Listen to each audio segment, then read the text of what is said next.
سلام البنات، لاباس عليكم بخير؟ اليوم غنصايب معكم العصير ديال الخيزو. عندنا هنايا 6 ديال الخيزوات مسلوقين، وعندنا 4 ديال الليمونات، وعندنا 2 تفاحات و2 بنانات. اول حاجه غنديروها هي غنعصروا الليمون.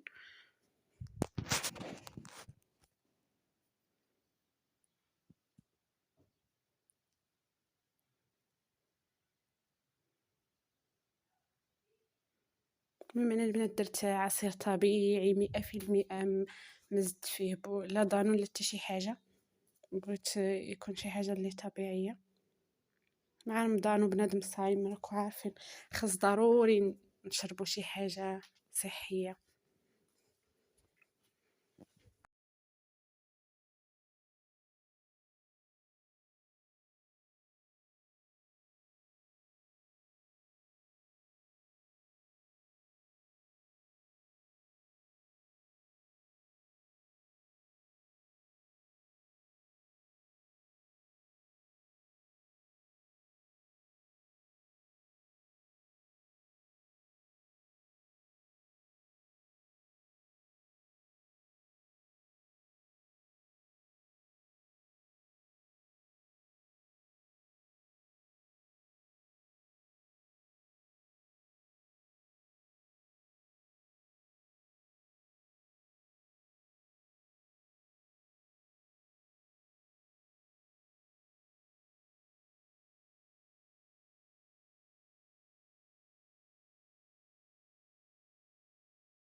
ودابا البنات غنطحنوا العصير ديالنا.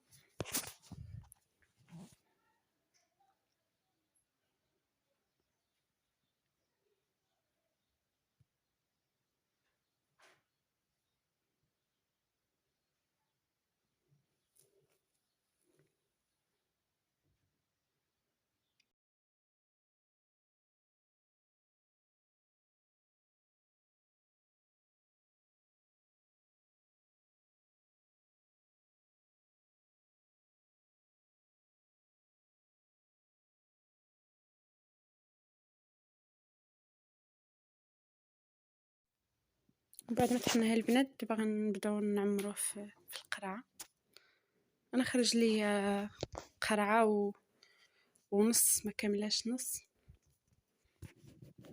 دا عسل البنات طبيعي 100% وصحي.